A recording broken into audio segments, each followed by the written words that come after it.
दोस्तों, कहानी की शुरुआत होती है पाकिस्तान से, जहां एक छोटा सा मासूम बच्चा बेफिक्र होकर खेल रहा होता है। लेकिन अगले ही पल उसकी मुस्कान गायब हो जाती है।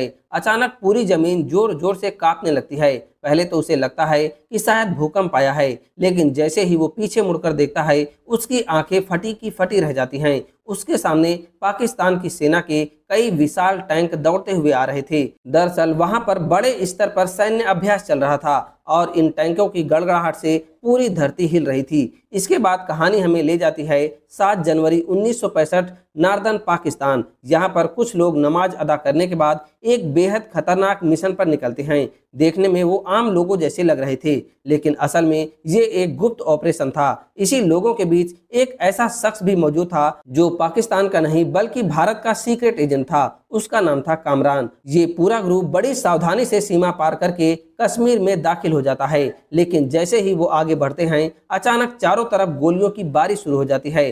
फायरिंग इतनी तेज होती है कि पूरा ग्रुप बिखर जाता है। जान बचाने के लिए कामरान अपने एक साथी के साथ पास के ही एक घर में छिप जाता है। दोनों अभी राहत की सांस भी नहीं ले पाए थे कि अचानक दरवाजे पर एक जोरदार दस्तक सुनाई देती है।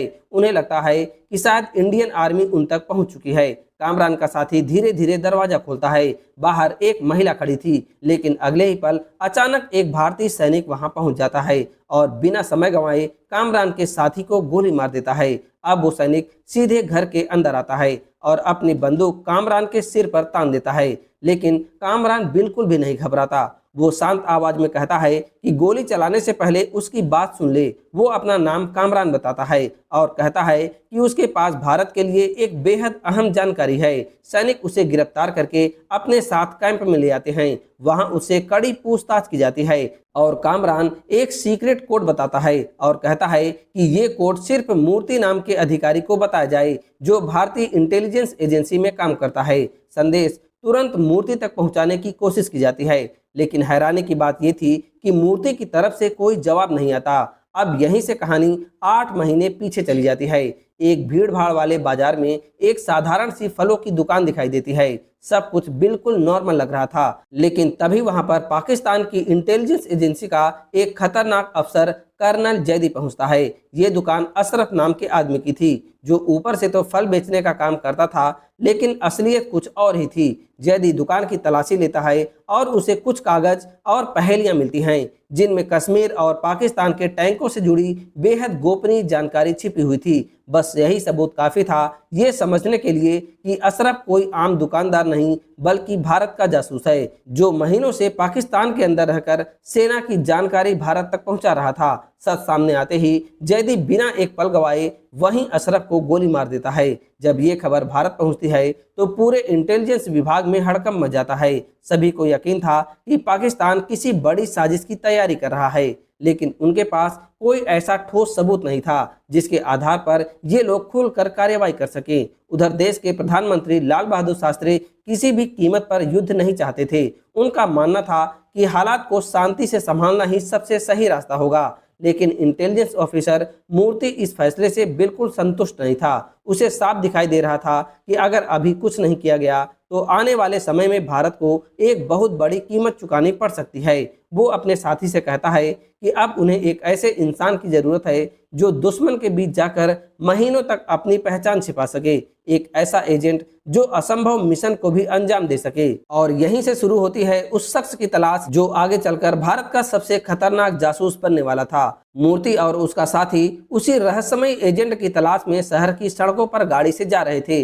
दोनों इसी मिशन पर बात कर रहे थे। तभी एक युवक उनकी गाड़ी के सामने आ जाता है। मूर्ति ब्रेक लगाता है, लेकिन तभी पीछे से एक स्कूटर उनकी कार से टकरा जाती है। टक्कर इतनी जबरदस्त होती है कि स्कूटर का अगला पहिया ही निकलकर अलग जा गिरता है। स्कूटर चला रहा लड़का पहले तो अपनी टूटी हुई गाड़ी को देखता है और फिर परेशान होकर कहता है कि उसे एक बहुत जरूरी इंटरव्यू के लिए जाना था। उसकी बात सुनकर मूर्ति को पता चलता है कि इंटरव्यू की जगह रास्ते में ही थी, इसीलिए वो उस लड़के को अपनी कार में छोड़ने का प्रस्ताव देता है और लड़का भी मान जाता है। लेकिन जाने से पहले वो अपने स्कूटर का टूटा हुआ पहिया उठाकर साथ ले आता है। इंटरव्यू वाली जगह पहुंचने के बाद मूर्ति उससे कहता है कि उनकी कार यहीं खड़ी रहेगी, जब चाहे आकर अपना पहिया ले जाना। इसके कुछ ही देर के बाद ऑफिस के अंदर बैठे मूर्ति के साथी के पास फोन आता है। दूसरी तरफ मौजूद आदमी बताता है कि कोई आदमी उनकी कार के पास खड़ा है और पहिया निकाल कर ले जा रहा है। दोनों को लगता है कि शायद वही लड़का अपना स्कूटर का पहिया लेने आया होगा, इसीलिए वो बेफिक्र होकर कहते हैं ठीक है ले जाने दो। लेकिन जब कुछ देर के बाद दोनों बाहर निकलते हैं तो उनके पैरों तले से जमीन खिसक जाती है। जिस कार से वो आए थे उसका पूरा टायर ही गायब था। अब मूर्ति को समझ आ जाता है कि वो लड़का कोई साधारण इंसान नहीं है। इतनी सफाई और इतनी तेजी से किसी भी कार का पहिया निकाल लेना, ये काम हर किसी के बस की बात नहीं। कुछ दिन के बाद एक रेड लाइट पर मूर्ति की मुलाकात फिर उसी लड़के से होती है। इस बार वो मुस्कुराते हुए कार का टायर वापस कर देता है और अपना नाम कामरान बताता है। मूर्ति उससे पूछता है कि आखिर उसने टायर क्यों चुराया था। कामरान बड़ी मासूमियत से जवाब देता है, एक ग्राहक को तुरंत ऐसे टायर की जरूरत थी, मुझे लगा इससे थोड़ा फायदा हो जाएगा, इसीलिए बिना पूछे निकाल लिया, लेकिन बाद में उसने खरीदने से ही मना कर दिया। अब ये मेरे किसी काम का नहीं और इसीलिए मैं वापस कर रहा हूँ। इतना कहकर वो मुस्कुराता है और वहां से चला जाता है। लेकिन मूर्ति के चेहरे पर मुस्कान नहीं बल्कि संतोष दिखाई देता है। उसे वही इंसान मिल चुका था जिसकी उसे तलाश थी। वो तुरंत कामरान की पूरी जानकारी निकलवाता है, उसकी आदतें, उसका दिमाग, उसकी चालाकी, सब कुछ देखकर मूर्ति यकीन कर लेता है कि यही वो आदमी है जो पाकिस्तान के अंदर जाकर दुश्मनों को भी धोखा दे सकता है। मूर्ति अपने साथियों से कहता है कि वो अगले मिशन के लिए कामरान को चुनना चाहता है। हालांकि बाकी अधिकारी इस फैसले के खिलाफ थे। उनका कहना था कि जिस लड़के से अभी अभी मुलाकात हुई है उस पर इतना बड़ा मिशन कैसे भरोसे से सौंपा जा सकता है। लेकिन मूर्ति अपने फैसले पर अडिग रहता है। कुछ दिन के बाद वो कामरान के घर पहुंचता है। दरवाजा खुलते ही कामरान मुस्कुराते हुए कहता है कि इतने पैसे का लालची नहीं हूं मैं कि पाकिस्तान जाकर अपनी जान जोखिम में डाल दूं। ये सुनकर मूर्ति चौंक जाता है। वो पूछता है कि तुम्हें कैसे पता चला कि मैं पाकिस्तान वाले मिशन के लिए आया हूँ। कामरान बस हल्की सी मुस्कान देता है और यही उसकी सबसे बड़ी ताकत थी। सामने वाला कुछ बोले उससे पहले ही उसके इरादे समझ लेना। आखिरकार काफी समझाने के बाद कामरान इस मिशन के लिए तैयार हो जाता है। इसके बाद मूर्ति उसे पूरे ऑपरेशन की जानकारी देता है।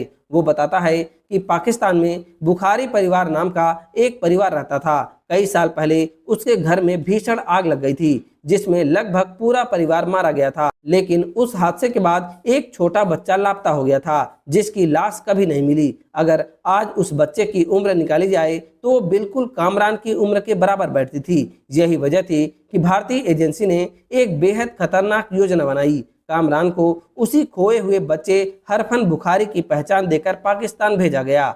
मूर्ति उसे उस परिवार से जुड़ी हर छोटी बड़ी जानकारी याद करवाता है।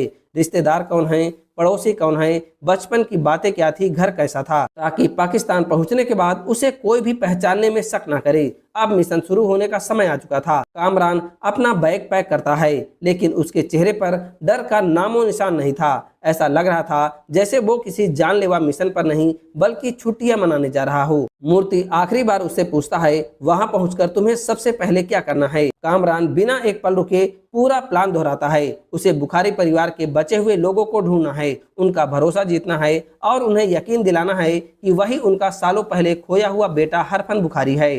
उधर पाकिस्तान में कर्नल जैदी भी पूरी तरह सतर्क हो चुका था। उसे यकीन था कि भारत बहुत जल्द अपना नया जासूस भेजेगा और इस बार वो किसी भी कीमत पर उसे जिंदा नहीं छोड़ने वाले थे। इसके बाद कर्नल जैदी अपने आदमियों को साफ आदेश देता है कि भारत से पाकिस्तान आने वाले हर नए चेहरे पर कड़ी नजर रखी जाए। उसे पूरा यकीन था कि भारतीय एजेंसी अपना नया जासूस जरूर भेजेगी। उधर कामरान बाघा बॉर्डर पर पहुंच जाता है।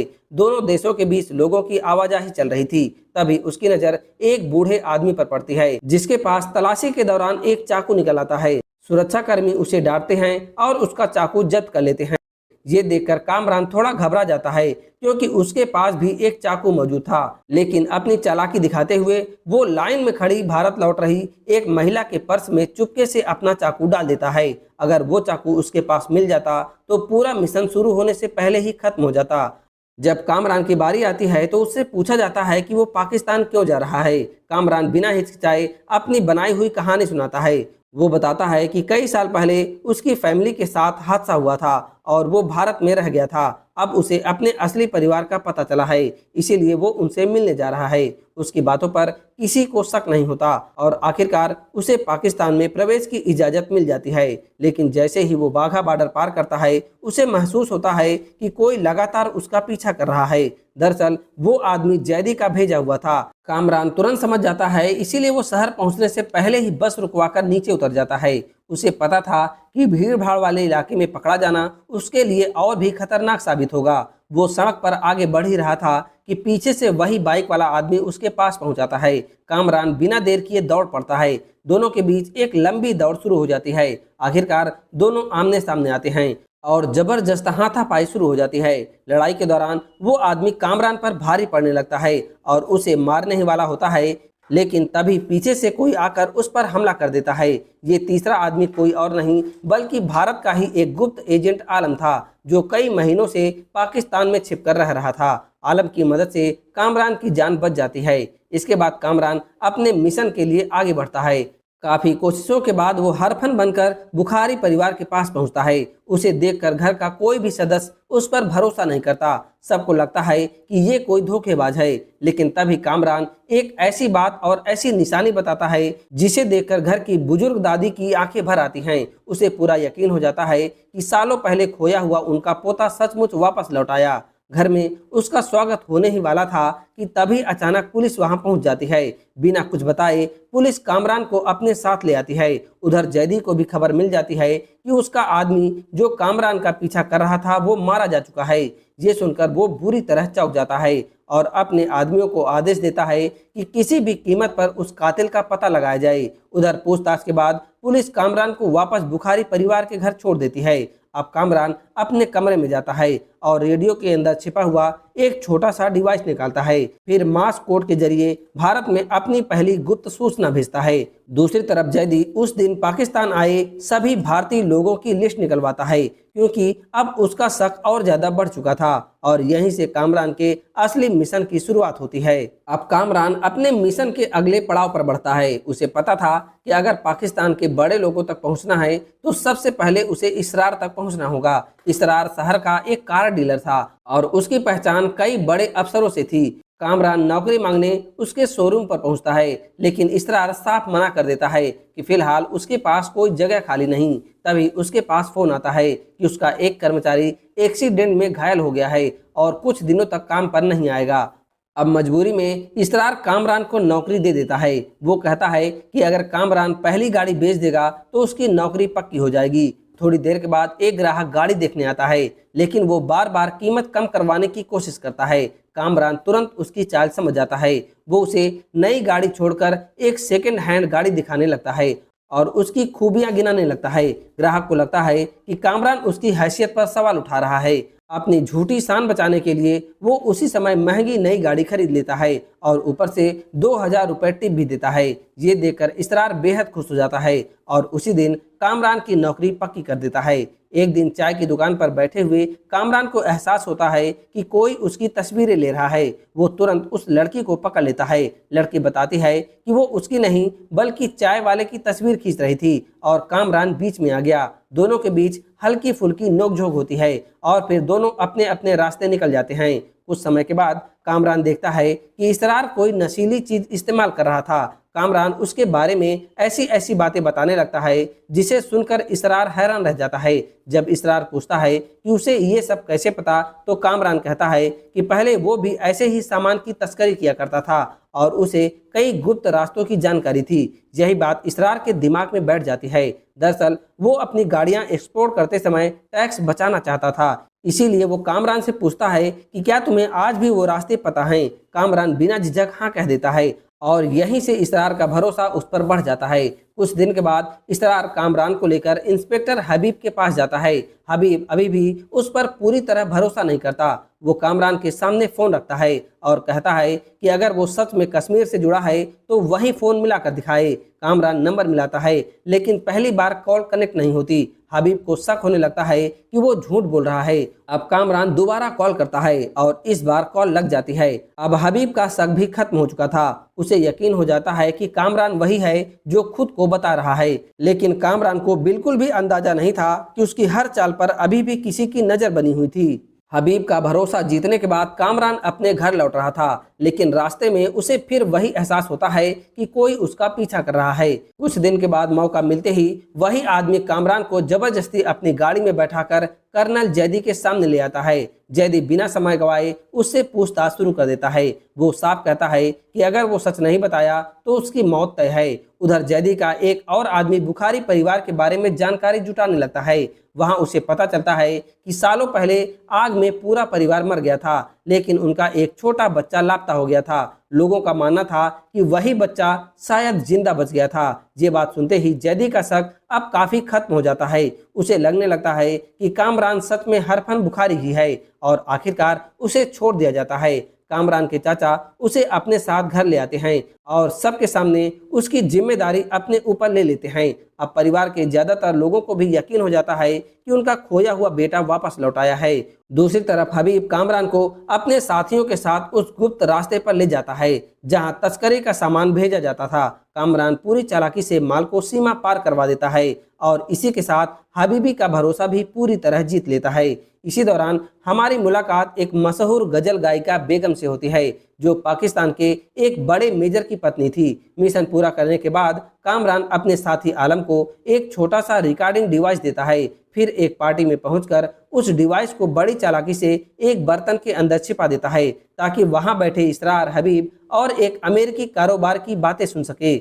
सब कुछ योजना के मुताबिक चल रहा था। तभी वहां वही लड़की भी पहुंच जाती है जिससे कामरान की पहले मुलाकात हुई थी।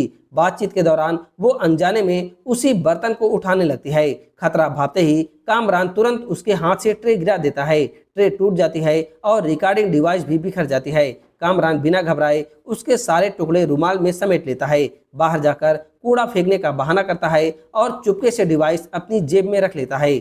उधर कर्नल जैदी पर लगातार दबाव बढ़ता जा रहा था। तभी एक अखबार में उसे खबर मिलती है कि इंस्पेक्टर हबीब तस्करी में शामिल है। अगले ही दिन जैदी सीधे हबीब के पास पहुंचता है। जब ये बात मेजर तक पहुंचती है तो वो तुरंत हबीब को सस्पेंड कर देता है।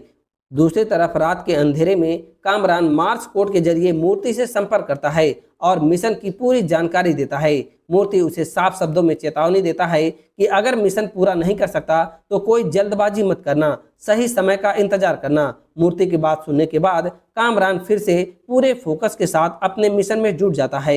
एक दिन कामरान कुछ जरूरी फाइलें देख रहा था, तभी उसकी नज़र एक तस्वीर पर पड़ती है। ये तस्वीर थी बेगम की। उसी पल उसे समझ आ जाता है कि उसके मिशन का अगला कदम इसी महिला से होकर गुजरने वाला है। कामरान बेगम से मिलने जाता है। उसके हाथ में बेगम की एक पुरानी और बेहद दुर्लभ एल्बम होती है जो खुद बेगम के पास नहीं थी। एल्बम देखते ही बेगम हैरान रह जाती है। उसे लगता है कि कामरान उसका बहुत बड़ा प्रशंसक है। बेगम वो एल्बम अपने पास रख लेती है और कहती है कि 2 दिन बाद आकर इसे वापस ले जाना। 2 दिन बाद कामरान फिर उसके घर पहुंचता है। दोनों के बीच लंबी बातचीत होती है। धीरे धीरे मुलाकातें बढ़ने लगती है और दोनों एक दूसरे के काफी करीब आ जाते हैं। लेकिन कामरान का मकसद प्यार नहीं था, वो सिर्फ अपने मिशन के लिए बेगम का भरोसा जीत रहा था। एक दिन दोनों साथ बैठे होते हैं, तभी बाहर मेजर की गाड़ी आकर रुकती है। बेगम घबरा जाती है और तुरंत कामरान को घर के अंदर छिपा देती है, लेकिन किसी तरह कामरान वहां से निकलने में कामयाब होता है। अगले दिन वही लड़की अचानक एक बार फिर कामरान के घर पहुंचती है। वो खुद को कामरान की दोस्त बताकर घर वालों से बात करने लगती है और ये देखकर कामरान को थोड़ा असहज महसूस होता है। लेकिन उसका साथी आलम इससे भी ज्यादा नाराज होता है। वो कामरान को समझाता है कि वो अपने मिशन से भटक रहा है और उसे भावनाओं में नहीं बहना चाहिए। इसी बीच भारत और पाकिस्तान के बीच तस्करी का खेल लगातार चलता रहता है। कुछ समय के बाद आलम कामरान को एक लॉकेट देता है जिसके अंदर बेहद छोटा माइक्रोफोन लगा हुआ था। मौका मिलते ही कामरान वो लॉकेट बेगम को तोहफे में पहना देता है। अब मेजर अपने घर में जो भी बातें करता उसकी हर आवाज सीधे कामरान और भारतीय एजेंसी तक पहुंचने लगती। इसी रिकॉर्डिंग के जरिए भारत को पता चलता है कि पाकिस्तान जल्द ही कश्मीर की तरफ बड़े हमले की तैयारी कर रहा था। पूरी योजना बन चुकी थी और आतंकियों को उसी गुप्त रास्ते से भारत भेजा जाना था जिसे कामरान ने पहले तस्करी के लिए बनाया था। सबसे हैरानी की बात यह थी कि पूरे मिशन की जिम्मेदारी अब कामरान को ही सौंपने की तैयारी की जा रही थी। अब पहली बार कामरान खुद उसी जाल का हिस्सा बनने वाला था जिसे तोड़ने के लिए वो पाकिस्तान भेजा गया था। बेगम के गले में छिपे माइक्रोफोन की वजह से मेजर की हर बातचीत अब भारतीय एजेंसी तक पहुंच रही थी। कामरान और आलम को पाकिस्तान के हमले की पूरी योजना समझ आ चुकी थी। कुछ दिन के बाद हबीब कामरान को मेजर से मिलवाने ले आता है। मेजर उसे बताता है कि आने वाले गुप्त मिशन की कमान अब वही संभालेगा और ये सुनकर कामरान अंदर से चौंक जाता है, लेकिन चेहरे पर कोई भाव नहीं देता। वो शांत होकर कहता है कि इतना बड़ा फैसला लेने से पहले उसे एक दिन का समय चाहिए। वहीं दूसरी तरफ वो तुरंत आलम से मिलकर सारी जानकारी शेयर करता है। दूसरी तरफ मेजर अपने वरिष्ठ अधिकारियों से इस मिशन पर चर्चा करता है। काफी विचार करने के बाद फैसला लिया जाता है कि फिलहाल कामरान को इस ऑपरेशन में शामिल नहीं किया जाएगा। ये खबर सुनकर कामरान परेशान हो जाता है, क्योंकि अगर वो मिशन से बाहर हो गया तो भारत तक असली जानकारी नहीं पहुंच पाएगी। और इसी दौरान भारत में भी खुफिया एजेंसी पाकिस्तान के लिए जासूसी करने वाले लोगों पर कार्रवाई शुरू कर देती है। एक संदिग्ध के घर छापा पड़ने पर अधिकारियों को एक गुप्त संदेश भेजने वाला डिवाइस मिल जाता है, जिससे साफ हो जाता है कि दुश्मन के जासूस भारत में भी मौजूद थे। जब कामरान को पता चलता है कि उसे मिशन से हटा दिया गया है, तब वो एक बड़ा जोखिम उठाने का फैसला करता है। जैसे ही मेजर अपने घर से बाहर निकलता है, कामरान और आलम उसके घर पहुंच जाते हैं। आलम बाहर निगरानी करता है, जबकि कामरान अकेले अंदर घुस जाता है। वो सीधे मेजर के कमरे में पहुंचकर उन नक्शों की तस्वीरें खींचने लगता है, जिनमें पाकिस्तान के टैंकों के भारत में घुसने का पूरा रास्ता बना हुआ था। सब कुछ ठीक चल रहा था, लेकिन तभी अचानक बेगम वहां पहुंच जाती है। वो कामरान को पहचान लेती है। एक पल के लिए दोनों की नजरें मिलती हैं। कामरान समझ जाता है अगर बेगम जिंदा रही तो पूरा मिशन खत्म हो जाएगा। भारी दिल से वो बेगम को धक्का दे देता है। बेगम सीढ़ियों से नीचे गिर जाती है और वहीं उसकी मौत हो जाती है। ये पल कामरान को अंदर से तोड़ देता है। घर से बाहर निकलते ही वो आलम के सामने फूट फूट कर रो पड़ता है। वो कहता है कि उसने कभी नहीं सोचा था कि अपने देश के लिए उसे एक बेगुनाह की जान लेनी पड़ेगी। आलम उसे संभालता है और याद दिलाता है कि मिशन अभी खत्म नहीं हुआ है। उधर बेगम की मौत की खबर मिलते ही मेजर पूरी तरह सतर्क हो जाता है और दूसरी तरफ कर्नल जैदी सीधे उस ठिकाने पर पहुंच जाता है जहां आलम छिप कर रह रहा था। जैदी आलम के ठिकाने की तलाशी लेता है। वहां उसे बेगम की एक कैसेट मिल जाती है। बस यही सुराग उसके लिए काफी था। अब उसे यकीन हो जाता है कि बेगम की मौत के पीछे आलम का ही हाथ है। उधर कामरान घर पहुंचकर कैमरे में कैद किए हुए नक्शे का डाटा निकाल रहा था। तभी बाहर हबीब आ जाता है। हबीब उसे बताता है कि मिशन शुरू होने वाला है और उसे तुरंत उसके साथ चलना होगा। ये सुनकर कामरान थोड़ा हैरान होता है, क्योंकि उसे लगा था कि उसे इस ऑपरेशन से हटा दिया गया है। उधर आलम दोबारा मेजर के घर पहुंचता है। उसका मकसद बेगम के गले में लगे माइक्रोफोन वाले लॉकेट को वापस लाना था, लेकिन इस बार उसकी किस्मत साथ नहीं देती। भागते समय मेजर उसे रंगे हाथों पकड़ लेता है। इसी बीच कामरान मार्स कोड के जरिए भारत एक गुप्त संदेश भेजता है। एजेंसी के बाकी अधिकारी उस संदेश को समझ नहीं पाते, लेकिन मूर्ति उसे देखते ही पूरा राज समझ जाता है। अब उसे पता चल जाता है कि पाकिस्तान किस रास्ते से हमला करने वाला था। कामरान हबीब के साथ मिशन पर निकल जाता है, जबकि दूसरी तरफ जैदी आलम को पकड़कर बेरहमी से टॉर्चर करता है। वो उससे भारतीय एजेंसी की सारी जानकारी उगलवाना चाहता था, लेकिन आलम आखिरी सांस तक कुछ नहीं बताता। अब कहानी प्रेजेंट में लौटती है। भारतीय सैनिकों को आखिरकार पता चल गया था कि कामरान उनका ही एजेंट है। वो उसे सुरक्षित वापस ले आते हैं।